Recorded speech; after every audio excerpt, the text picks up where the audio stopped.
Hey, welcome back to the library. Grab a cookie and let's talk passcodes. Project Up1, where we're rebuilding the PlayStation's cheat database line by line, is a monumental task. If you're new to the channel, you can ding the card up top to view that video after this one ends. Cheat codes, and more specifically passwords, come in all shapes and sizes in this episode.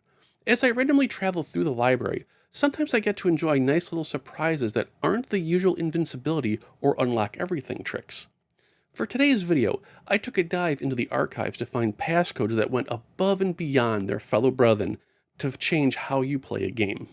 Our first entry belongs to Vigilant 8 Second Offense. A car combat game like Twisted Metal, Second Offense took a more rambunctious approach to a genre rather than the usual dark and gothic tones. After choosing the number of players and mode, normally a player would have to choose their location and their driver/vehicle. However, if one enters the option screen, selects the game status choice, highlights any of the characters in the chart, and then presses L1 and R1 together, a hidden password screen pops up.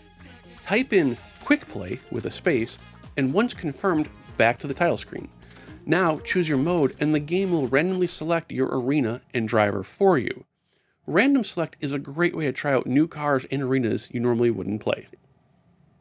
If old tricks are more your style, let's jump to Ball Blazer Champions. The PlayStation game, released in mid-1997, was a sequel to the original Ball Blazer found on the Commodore 64 and Atari computers. Gamers control ships, dubbed rotofoils, and try to shoot glowing spheres into goals. Almost like a great granddaddy to the more modern Rocket League, just without the giant user base. For young folks who want to check out the game's roots, there's no need for the Commodore 64. From the title screen, head to the password screen. From here, you'll need to enter the pictured 30-character password and confirm. This will now unlock the original 1985 game as a mode. Even better, if you enter the upside down cheat prior to this one, the classic will also play upside down. Next, fans of Sonic Spinball, or at least the Casino Zone in Sonic the Hedgehog games, will get a kick out of this one. In the original Pandemonium, you can enter a secret pinball-themed stage. Head to the password screen and enter Tommy Boy, a reference to The Who's rock musical album, Tommy. Once entered, players will need to complete any stage, and afterwards they'll be automatically tossed into a multi-story tall pinball stage, complete with flippers that launch you back into the air. Moving on from pinball to another arcade-centric game, Mortal Kombat 3 is the penultimate entry for this episode. Mortal Kombat 3 was a fairly divisive game in its time, something I'll elaborate on sometime down the road. For this episode, we focus on one of the few things MK3 did right, the Versus Screen passwords. Now, the proper name for them are combat codes. Before a versus match began, both players were allowed the chance to enter 3 characters into a 6-character tumbler. Some codes worked for one player, while others required both players to have inputs. The featured entry for this episode involves the Realm of Realm minigame. This hidden game was an homage to the classic arcade game Galaga. Both players share 3 lives and must try to eliminate all the aliens before time runs out, or they lose all their lives. Under normal circumstances, one player would need to successfully rack up 100 wins in a row, which is almost impossible in a home setting. Thankfully, there's a combat code to negate that time sink. Either one player using both controllers, or 2 players, can choose anyone they want, and then at the versus screen, have player 1 press his 3 featured buttons, and player 2 press his 3 featured buttons at the same time. If the 2 are successful, they'll be whisked away to the new realm.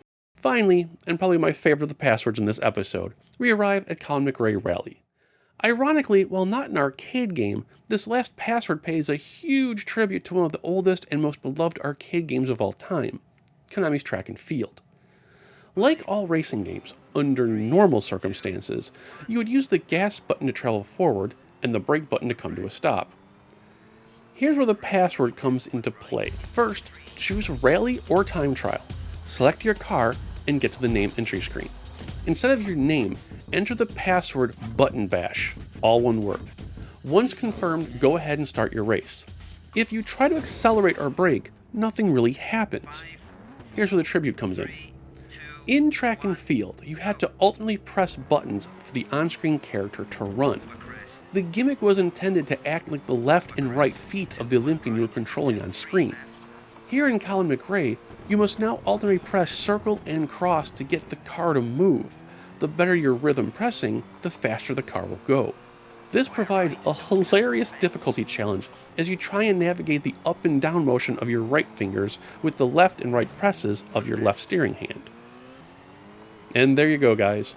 Curated choices like these will hopefully be a new recurring category in Game-Rave TV's lineup.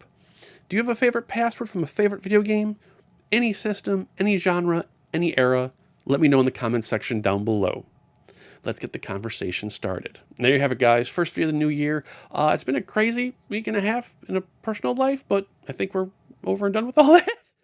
So you guys have an amazing new year. A hearty welcome to all the new subscribers that saw me in Good Guys video, I think his name was. But yeah, I'll see you in the comments section below. Take care. I'll see you next time. Have a good one.